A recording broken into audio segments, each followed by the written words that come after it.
এখানে আমরা সবাই মিলে এখন বসবো, বসে দিন হচ্ছে একটা ঘরোয়া আড্ডা হবে।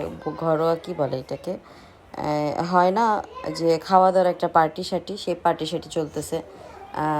তার মধ্যে এটা হওয়ার দুইটা রিজন আছে। একটা রিজন হচ্ছে ইয়াসমিন আপা হচ্ছে 1 তারিখে চলে যাবে এখান থেকে। তো যাওয়ার আগে ভাবলাম তাকে ট্রিট দিই, আর যেহেতু আমার হাতে ব্যথা, তার জন্য হচ্ছে রান্না বান্নার মতন অত এনার্জি আমার হাতে ছিল না, বা এই মনেও চায় না রান্না বান্না করতে। এই জন্য রেস্টুরেন্ট থেকে খাবার আনে আপাকে ট্রিট দিলাম। আর দ্বিতীয় হচ্ছে আপা আমাকে বলছিল যে কিছু বেইমান মানুষদের যখন তোকে প্রয়োজন পড়বে, আর তুই যখন ওখানে যাওয়ার জন্য যেটা বরাদ্দ করবি সেটা দিয়ে আমাদেরকে ট্রিট দিবি। তো সেটা হচ্ছে দুইটা মিলাইয়া হচ্ছে কি এই ট্রিটটা হয়েছে। তো সেই বেইমান মানুষদের কাছ থেকে নিজেকে আসলে দূরে রাখাটাই অনেক অনেক বেশি উত্তম আমার যতটুকু মনে হয়। তো সবাই সবার জায়গায় ভালো থাকবেন, আর ইয়াসমিন আপার জন্য দোয়া করবেন, তারা যেন দূরে গিয়েও কাছে থাকে। দূর থেকেও ভালোবাসা যায় এরকম একটা ব্যাপার জন্য থাকে তাদের মধ্যে। আর এইটা হচ্ছে ইয়াসমিন আপার পুরো পরিবার। এখানে ইয়াসমিন আপা আছে, তার হাজব্যান্ড আছে, তার 2টা বাচ্চা আছে, ইভেন তার ছেলে ছিল। ছেলেটাকে হচ্ছে মানে ছেলেটা বড় হয়েছে তো একটু রিজার্ভ থাকে সব সময়, তো ওকে হচ্ছে আমরা চাইনি আমাদের মধ্যে রাখতে। এই জন্য ওর জন্য খাবারটা আলাদা করে পাঠাই দেওয়া হয়েছে। আর আবার হচ্ছে আরও একটা মেয়ে আছে, যে মেয়েটার বিয়ে হয়ে গেছে, শ্বশুরবাড়িতে থাকে, খুব একটা আসে না, কথা হয় না। ওদের এটা ফ্যামিলিগত একটা ম্যাটার আছে, সেটা অন্য কোনো দিন অন্য কোনো সময় অন্য কোনোভাবে শেয়ার করা যাবে। তো সেইটা জানার জন্য যারা জানতে আগ্রহী তারা অবশ্যই আমার ভিডিওর পাশে থাকবে। আর আমরা হচ্ছে এখন এই মুহূর্তে তেমন কিছু করতে চাই না, জাস্ট খাবারটাকে এনজয় করতে চাই। তো খাবারটা কেমন হয়েছে এবং আমাদের সবাইকে একসাথে বসে খাবার খেতে দেখতে আপনাদের কেমন লাগতেছে সেটা অবশ্যই কমেন্ট করে জানাবেন। অবশ্যই ভালো থাকবেন, ভালো রাখবেন, আর ভালো ভালো কমেন্ট করবেন, আর অনেক অনেক বেশি দোয়া করবেন। তো সাথেই থাকেন আর ভিডিওটা দেখতে থাকেন।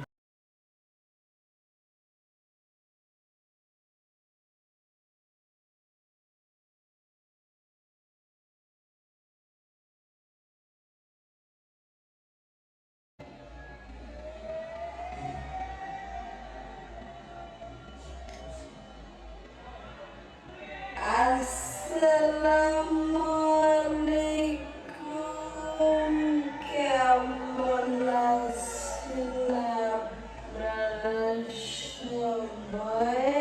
আশা করি যে যেখান থেকে ভিডিওটা দেখতেছেন সবাই ভালো আছেন।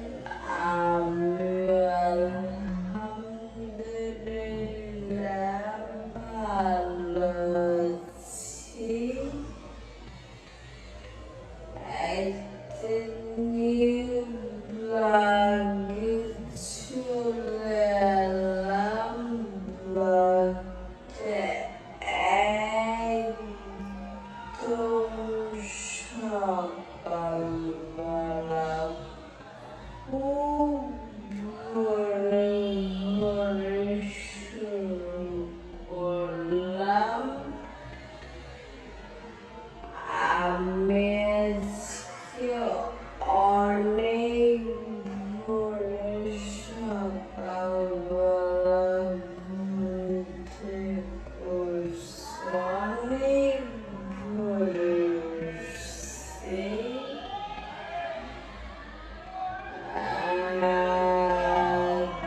তো ওঠার পর হচ্ছে এমনিতে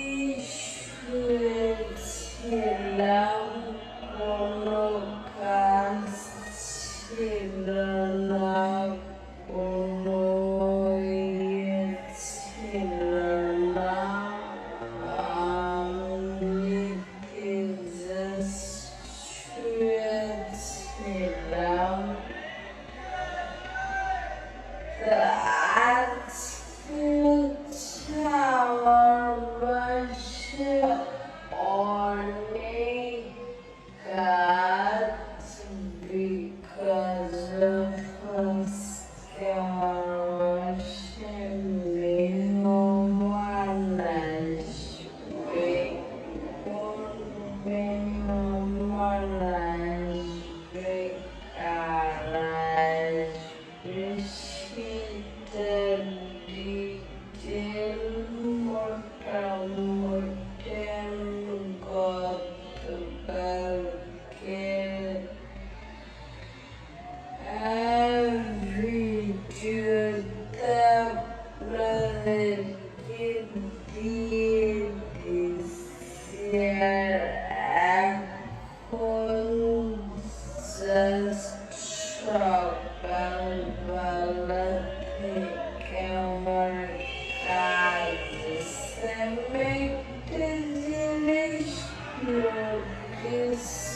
করছি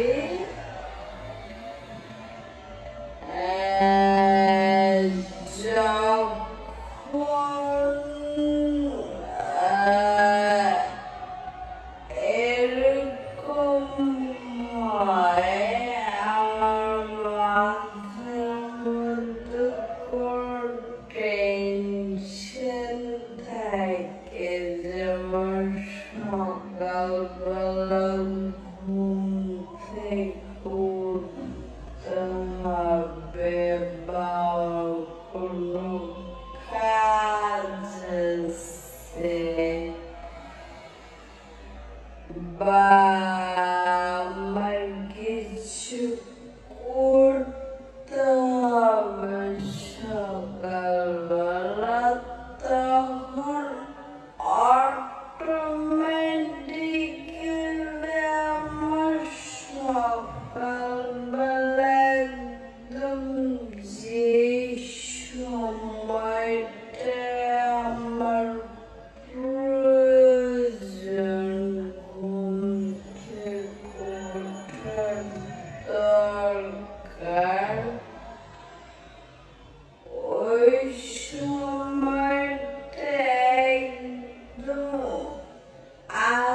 আচমকা ঘুম ভেঙে যাবে, মানে কোনো কথা নাই, এমনিতেই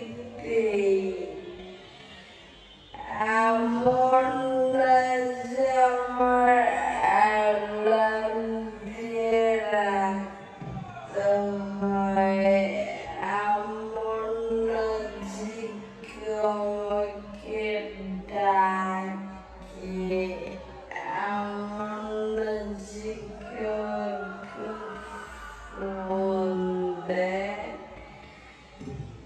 জাস্ট ঘুমটা ভেঙে যায়।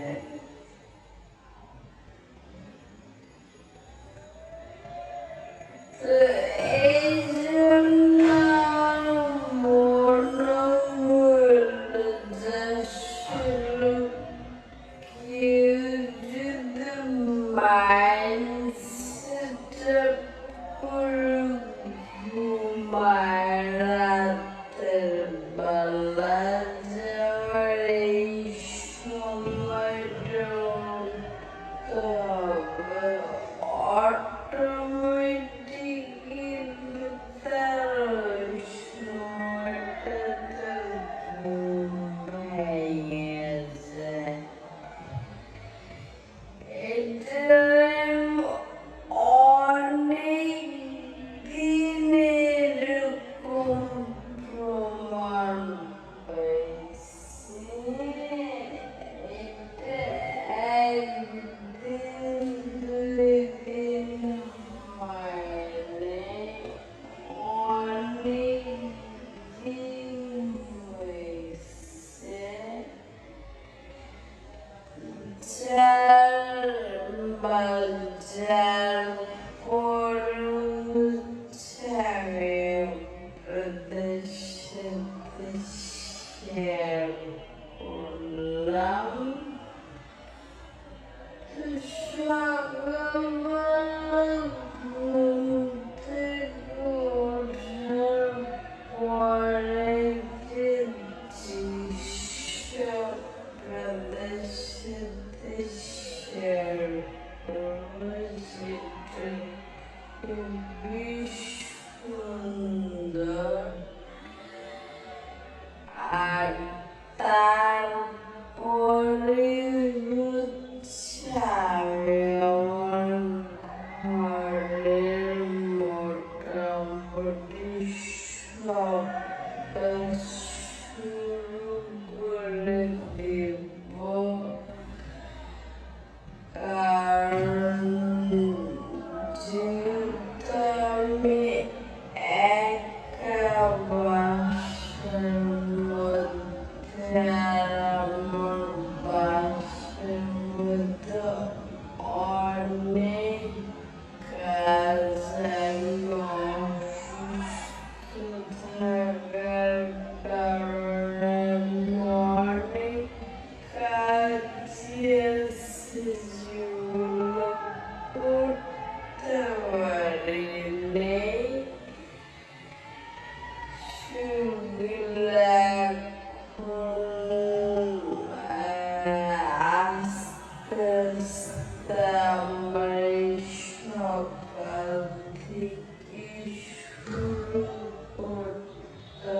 হবে আর আমি ঘুম থেকে উঠছি প্রায়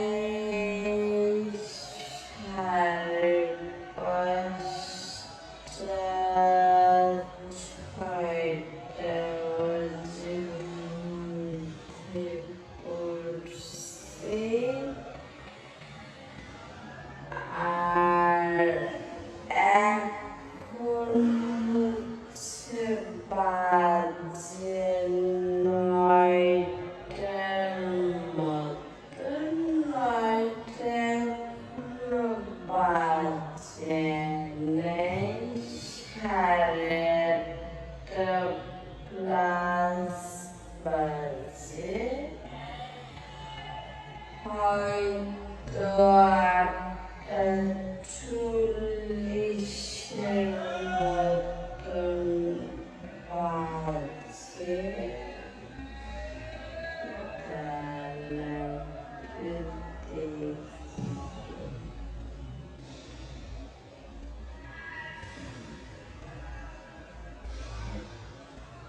ও না 8:30 বাজে সরি 8টা হচ্ছে 8:25 বাজে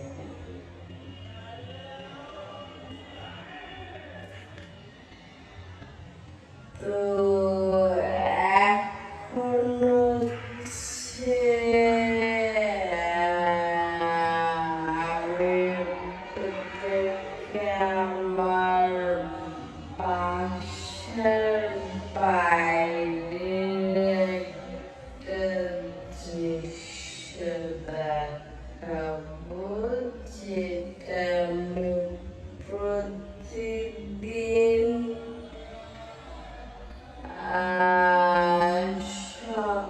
সকালবেলা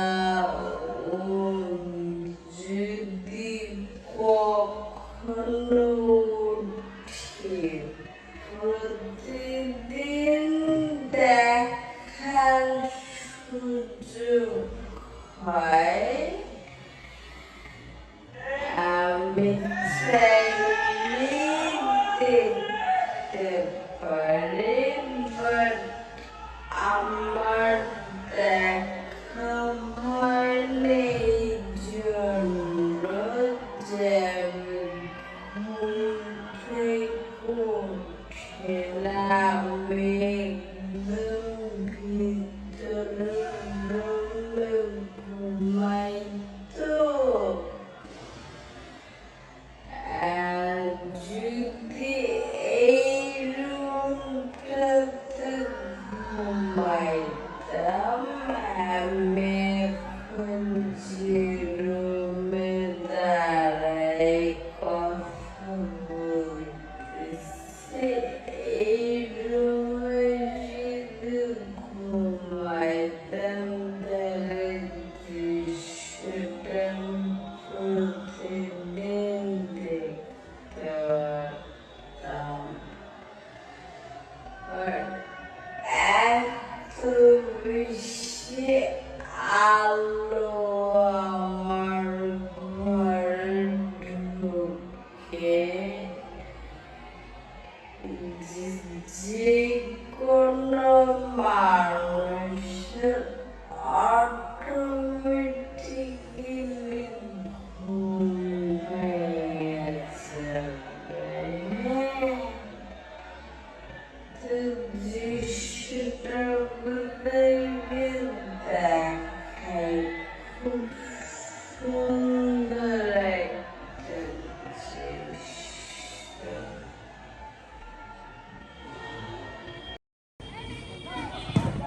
এই হচ্ছে দৃশ্যটা মানে খেলার মাঠের মধ্যে সবাই খেলতেছে আর দৃশ্যটা এত বেশি সুন্দর মাশাআল্লাহ মানে আমি প্রতিদিন এই দৃশ্যটা দেখি আমার অনেক ভালো লাগে সত্যি কথা যে মানুষ বাচ্চারা খেলতেছে আজকে তো মাঝবয়সী মাঝবয়সী বলতে ইয়াং ছেলেপেলেরা খেলতেছে। আর অন্যান্য সময় দেখি আমি বাচ্চাদেরকেও একদম ফজরের সময় ঘুম থেকে উঠে খেলতে দেখি। মাঝে মাঝে তো আমি সারা রাত তো ঘুম আসি না, তো তখন দেখি যে একদম বাচ্চা কাচ্চারা ফজরের সময় উঠে এসে খেলতেছে এই মাঠের মধ্যে। আর আজকে তো সব বড় বড় ছেলেরা খেলতেছে। যাই হোক, দৃশ্যটা আপনাদের সাথে শেয়ার করতে ইচ্ছে করলো তাই শেয়ার করলাম। তো আমার ঘরে এখন অনেক কাজ, সেগুলো আপনাদের সাথে শেয়ার করি। আর ততক্ষণ অবশ্যই আপনারা আমার সাথে থাকবেন। তো এখন হলো চলে এলাম বেডরুমে, আর বেডরুমটা পরিষ্কার করতে হবে। আর বেডরুমটা পরিষ্কার করার জন্য হচ্ছে সব কিছু খুলে টুলে নিলাম, কভার আর কি, বিছানার কভার, বালিশের কভার সব কিছু খুলে নিলাম। তো তারপর হচ্ছে গিয়া বিছাই নিলাম এগুলো। আবার এই কাপড়গুলো হচ্ছে কয়েকদিন ধরে শুকানো হয়েছে, বাট ভাঁজ করে ডয়ারে রাখা হয়নি বিকজ অফ হাতে ব্যথা। তো আজকে হচ্ছে সব কিছুকে অতিক্রম করে সব গোছগাছ করে ফেলবো, কারণ যেহেতু বাসায় মেহমান আসবে তাদের জন্য একটা আলাদা মানে নিজের ঘরের সৌন্দর্য নিজের কাছে সেটা তো থাকতে হয়। রান্নাঘরে হচ্ছে অনেক থালা বাসন জমে আছে, যেগুলো হচ্ছে ধরতেছে না শুধুমাত্র হাতের ব্যথার জন্য। এখন যেহেতু হাতের ব্যথাটা মোটামুটি কন্ট্রোলে চলে আসছে, প্রায় 80% ব্যথা ভালো হয়ে গেছে আলহামদুলিল্লাহ। 20% বাকি আছে, আর এই 20% মোটামুটি কাজ করতে করতে ঠিক হয়ে যাবে আশা করা যাচ্ছে। আমি আশাবাদী আর কি, বাকিটা আল্লাহ ভরসা। তো বিছানা টিছানা ঝাড় দিতে যে একটু প্রবলেম হয়েছে, বাট অতটা না। ঠিক আছে, এটা যেটা হয়েছে এটা মানায় নেওয়া যায়, এটা কোনো বড় বিষয় না। তো কাজ করতে থাকি। আমাদের কাজ, মেয়ে মানুষের কাজ আসলে শেষ হবে। মেয়ে মানুষের অনেক কাজ থাকে, অনেক কাজ থাকে বাসার মধ্যে আসলে।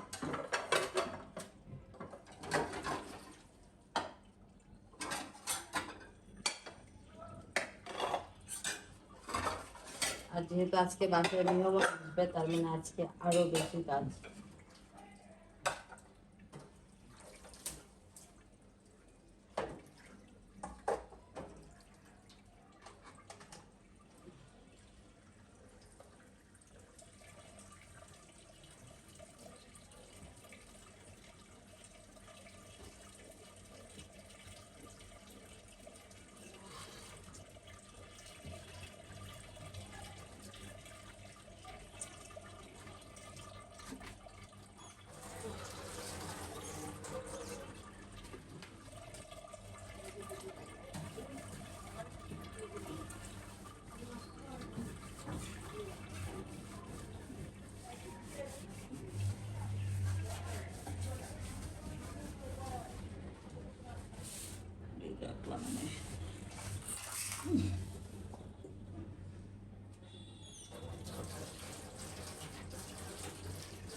প্রথমে হলো বেসিনটা পরিষ্কার করে নিলাম, যেটার মধ্যে মাইজা টাজা রাখবো, কারণ ওইটাই যদি তেল গাছটা থাকে তাহলে আসলে এগুলো তো মাইজা কোনো লাভ নেই। এই জন্য হচ্ছে আগে পরিষ্কার করলে পরে এগুলা পরিষ্কার আস্তে আস্তে হয়েই যাবে। না,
পুরো ভিডিওতে অনেক অনেক কিছু শেয়ার করলাম।